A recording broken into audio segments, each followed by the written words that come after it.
How hops it, Voicey veterans? Welcome to VoiceyHere. This is your ultra-caffeinated host, Captain Zach, and today's subreddit is r/EntitledParents. Don't forget to like, subscribe, and hit that bell to never miss an episode.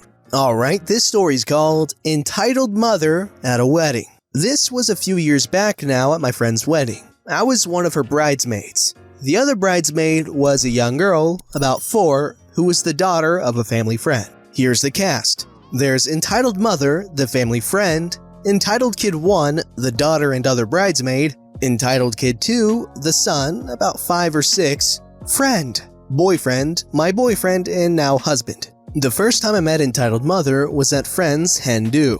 I had organized for us to go to a certain chocolatey attraction in the UK, followed up by a pole dancing class. Entitled Mother wanted to bring Entitled Kid 1 with her. I thought this was weird seeing as it was an adult hen do, but Entitled Mother said friend would be pleased to see Entitled Kid 1. I ran it past friend's mom, who knew the family, and it was agreed Entitled Kid 1 could come, but would have to leave before the pole dancing because, it's inappropriate. This meant having to rearrange the coach to pretty much take us back to our pickup point post-chocolate to drop Entitled Kid 1 off, and waste almost an hour in the process. It was annoying, but friend's mom thought it was fine, so I went with what she thought, seeing as Entitled Mother was their friend, not mine. Anyway, onwards to friend's wedding day. The bridal party are all getting ready in friend's hotel room. Entitled Mom had both Entitled Kid 1 and Entitled Kid 2 with her. They aren't too bratty at this point, just being kids fed up watching adults getting hair and makeup done. Entitled Mother kept sending them over to me to keep them occupied while she chanced a friend. Again, annoying, but not a major problem. Anyway, the evening comes around and it's starting to go downhill. Friend didn't have a seating plan, so boyfriend and I chose to sit at the table with my parents, whom friend had also invited. I haven't really had much chance to interact with them because of bridesmaids' duties, and I'm quite tired by this point, so it was nice to take the opportunity to relax and unwind. Oh, how I was wrong! This is an Entitled Parent story. Cue Entitled Mom and her husband deciding to come share the table with us. Both kids are bored while waiting for food/DJ. Entitled Mother and her husband are more interested in getting drunk, so they keep sending the kids back to me. I'm tired and just want to rest for a bit before the dancing starts. But these kids keep dragging me up to play every time I try to take a break. Boyfriend gets up with me to try to help out. Eventually, we get fed up of keep playing with these kids that neither of us really know, so we go stand in the smoking area. Neither me nor boyfriend are smokers, but it was the only way to stop the kids from following us. When we feel we've had enough relief, we head back in. In our absence, the kids had been at the sweet trolley like it was going out of fashion and the sugar rush hit hard. They were transformed into some unholy combination of a banshee and a Duracell bunny. They no longer talked, they screeched. Back to them dragging me and boyfriend out of our seats to play. Except now it was like playing with hyper lion cubs. They were wild. I kept looking back to the table with pleading eyes, but Entitled Mother was busy burying her face in her wine glass. My parents were also uncomfortable, but none of us want to make a scene at friend's wedding. Boyfriend and I didn't get many chances to dance together, so we are trying to enjoy ourselves on the dance floor. These little horrors keep dragging us apart. They were now uncontrollable. Entitled Kid 2 is trying to lift up my dress while Entitled Kid 1 was trying to pull it down at the front. This dress was quite revealing and, due to an error with the dressmaker, was a bit too big, so I had to use body tape to make sure I didn't flash people. With Entitled Kid 1 yanking on the front, it hurt. I later had blisters on my mammies, which I can assure you is not pleasant. Boyfriend tries to fend off the horde in an effort to save my dignity. They then round on him and try to pull his trousers down. Remember, Entitled Mother is literally feet away, well aware of what is going on, but does nothing except order more booze. I'm still desperately trying to keep the fuss down so it doesn't spoil friend's day. Boyfriend and I head back to the table in the last desperate hope that Entitled Mother or her husband might finally control their animals. The final straw came when Entitled Kid 2 has worked himself into such a frenzy that he tries to pull my hair and hit me across the face. My dad is normally a quiet man.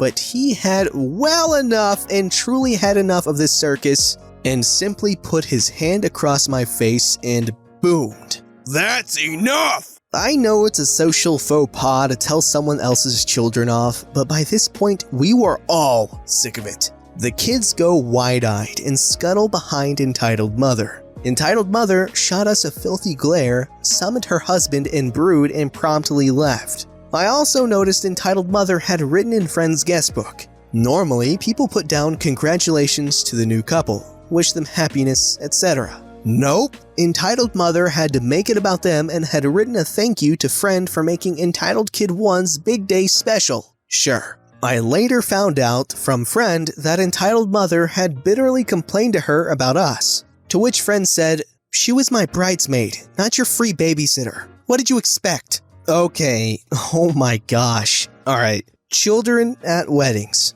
Absolute hell. Absolute mother-flipping hell, okay? Okay, if you're going to bring your kids to a wedding, please, as a courtesy, either watch them yourself, and no, I don't mean keep a loose eye on them as you sip your wine and champagne and stuff your fat face in cake. No, I mean actually watch them or bring someone along to watch them, okay? Like, seriously, that's so messed up. It's someone else's big day. Okay, weddings are very important to people, alright? They are super important. Usually, okay? Do not ruin it with your bratty kids, okay? And this is coming from someone who wants kids eventually. Just don't ruin things for people because you're too lazy to watch them, or too stingy with your money to pay someone to watch them for you. Alright, this behemoth of a story is called He Sold Us a Empty Land for a Summer Home and Tried to Negate It Once the Land's Worth Increased After We Bought It. Spoiler alert, he shot himself in the foot. Note, considering the villain of this story was old, and his sons actually sided with him, this makes him an entitled parent. So here we go. Background. Okay, this had been an issue that had been ongoing in the legal system for a couple of years, but only a couple months ago was it finally settled. Warning, I don't exactly know how it all worked out, since my parents kept me out of the loop. So I'll tell this story as good as I can and from what I managed to gather. So please, if something sounds weird or misplaced, well, nothing I can do, really, but apologize. English ain't my first language, so I'll try to explain it as good as I can with my skills in it. Cast. Fossil, the old man and previous owner of the land. Peck, my dad, current co-owner of the land. Fake name, obviously. Junior, dad's friend, neighbor, and co-owner of the land. Story. Before we can go any further, I just want to explain what I meant above about co-owning the land. Peck and Junior bought the land together. I don't remember how much it cost them, but they each paid half of the money, so they both co-owned the land. The land was quite spacious, so there was enough area to build 2 walls to divide the houses and each side create their own house, garden, etc, etc. I hope I'm explaining this well.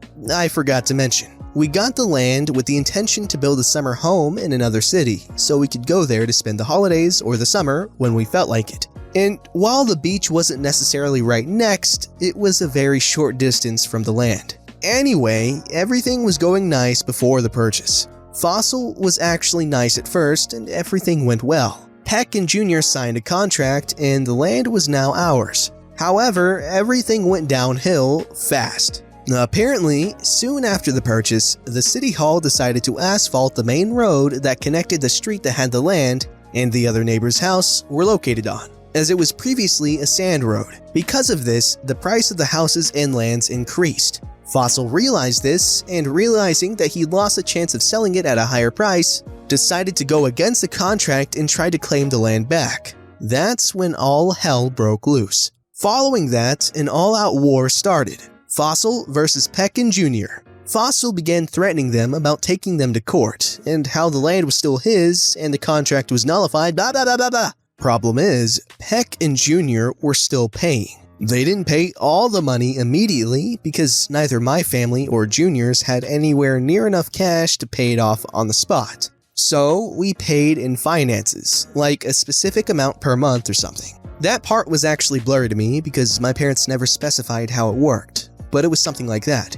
Anyways, that meant Fossil was having our money hostage. and thus Peck and Jr. refused to pay the remainder of the deal, deciding that since Fossil was trying to get the land back and holding their money hostage, they would play the same game. According to my mother, who was aware of everything but decided to let those two settle it, Peck and Jr. at some point went to Fossil's house to try and come up with an agreement, and Jr.'s family also accompanied them. However, according to my mother of course, Fossil was incredibly hostile and angry, and according to Jr., had concealed a weapon, like a knife or something, not a firearm. And once they realized they weren't going anywhere, they decided to leave. And once they turned around, Fossil apparently tried to chase them with a weapon, and Jr. stopped him by grabbing a piece of wood and threatening to kill him if he took one more step towards him, his family, and Peck, and Fossil realized he was outmatched and backed off, but continued to spew threats. After that, they took it to court, but for some reason, the entire thing took a couple of years to finally settle.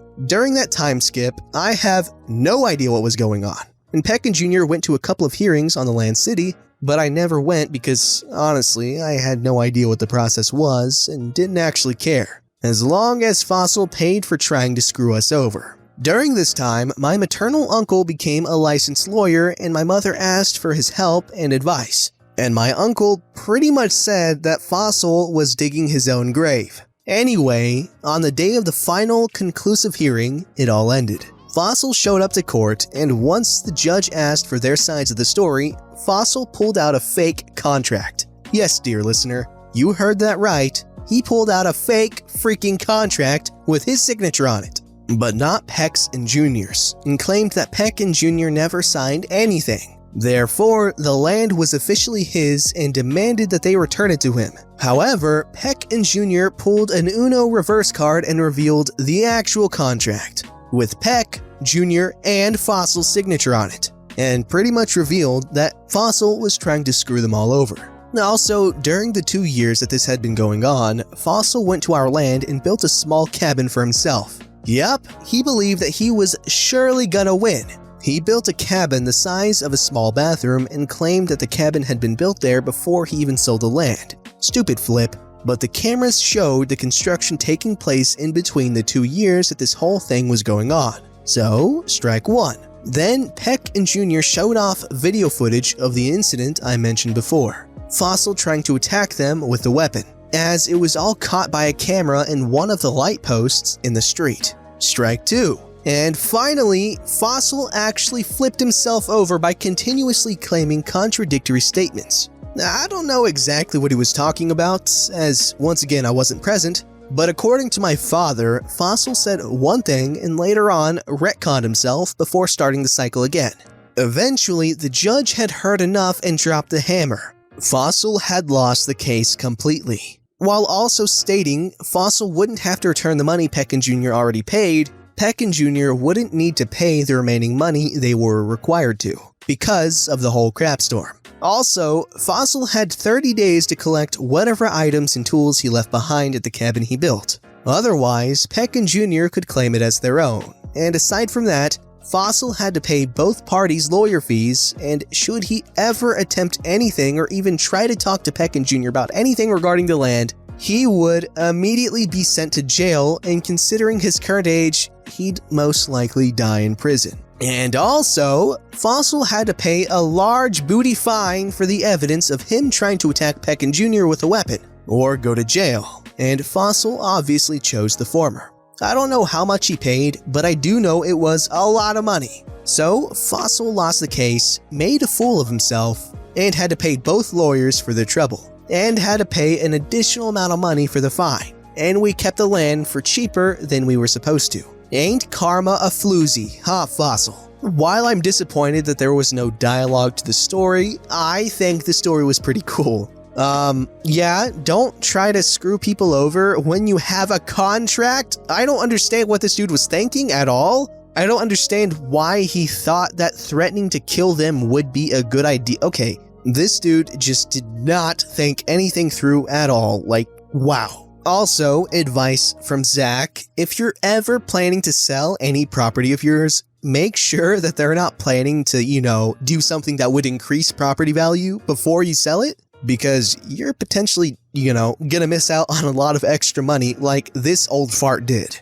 This story is called Entitled Kid Unplugs My Controller in Super Smash Bros. Melee Tournament because he didn't like who I played. Entitled Dad agrees and tries to kick everyone out by calling the owner. Smash Stories 4. Long title aside, let's start the story. About 6 months ago, I was waiting my turn to play when a couple of times I hear him complain to his dad about the graphics or something are bad and how he didn't like the controllers and the TV's too big or something yada yada yada. I had hoped I wouldn't be against him and I was right. For the first round. Turns out the guy left and he automatically won. This got him incredibly overconfident. He started talking crap real quick. Here's the cast. Entitled Kid. Entitled Dad. Commentator. Building Manager. You're going down. I'm gonna beat you. I scared the other guy away. I'm gonna beat the heck out of you. I don't know if you care, but the Entitled Kid was 11 or 12. Okay, buddy. Good luck. I don't need luck. I'm the best. The match proceeds and we get to the game. He must not have been paying attention to who I picked.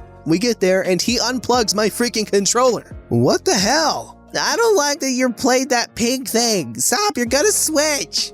Jigglypuff? Yes. Stop, we're gonna switch. He proceeded to just spam one attack with Mario and the taunt while we sat there. Why did you unplug his controller? I don't like the jiggly whatever he's using. Why? He can play who he wants. I don't like it, okay? My dad will kick you all out. What? Did you say something bad to my son? What? No, Yes, he did, Dad. Kick him out. All right. Entitled Dad proceeded to call the actual freaking building manager. The manager walks in to see what the ruckus is about. He played a character I don't like. Everyone in the room started bursting out laughing. That's it. You're all going to get kicked out. You are going to hell. Shut up. You have the right to leave right now. Get out, Entitled Dad. I guess she actually knew him. They leave, but not without shouting a bunch of racial/homophobic slurs at random people in the crowd, including me. Turns out that the Entitled Kid actually stole one of the little prize things you get. We never got it back. We don't know what happened, but they were blacklisted from hosting events at that place and joining events. It was a fun event, and I did win, so that was kinda cool. Okay, what? This story's called Entitled Mom Screams at Me Because I Was in the Bathroom While She and Her Kid Wanted to Use It. Hello everyone! I'll just get into it. Here's the cast. There's me, Entitled Miscreant, Mom, Little Boy. This was a few months ago at a health club with the public pool. There is a unisex bathroom over by the lobby and locker rooms down the hall. So I was sitting in the unisex bathroom, having a bowel movement, and I chose that bathroom because it's nearest to the exit and I was planning to leave right after. There's a bang on the door. Occupied. Another bang on the door. I didn't think whoever was banging heard me the first time, so I said a bit louder, "In here!" More loud banging. "Get out! I need to get in!" "Yeah, sorry, 1 minute." More banging. "Get out now! I'm using this one. Can you please just use the one down the hall?" I'm saying this to her as a massive turret is being released from my rectum. "It's too far!" "Yeah, just wait a bit." Entitled Moped just keeps pounding on the door and says, "Get out!" "Lady, I'm trying to take a dump here. Just use the other bathroom." Silence. So I thought she just left to use the other restroom. I was sadly mistaken. I finish up, wash my hands, and open up the door. Entitled Mother, in all of her fat, disgusting glory, just freaking ambushes me as I'm walking out. "You freaking talked about your disgusting crap in the bathroom while I'm in here with my son? And you took way too long to leave." I had no idea your son was outside, but I'm sure he can guess what happens inside of a bathroom. Little boy is just standing next to Mom, seems totally indifferent to the situation. He's like 8 to 10 years old. "How dare you! You made us wait! We still haven't gone in yet!" "What? Why? You could have just gone into the locker room. Or you can just go in right now instead of continuing this stupid conversation."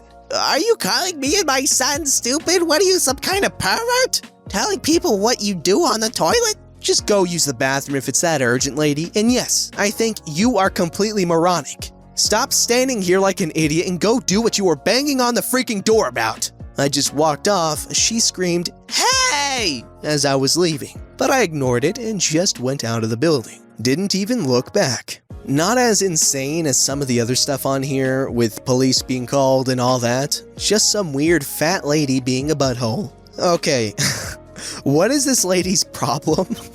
I'm sure if she just walked down the hall a little ways, she could have gone into the bathroom a lot sooner. And this guy should have left a present in the toilet, if you know what I mean. Yeah, if someone's being a butthole to you, don't flush. Don't forget to like, subscribe, and hit that bell to never miss an episode.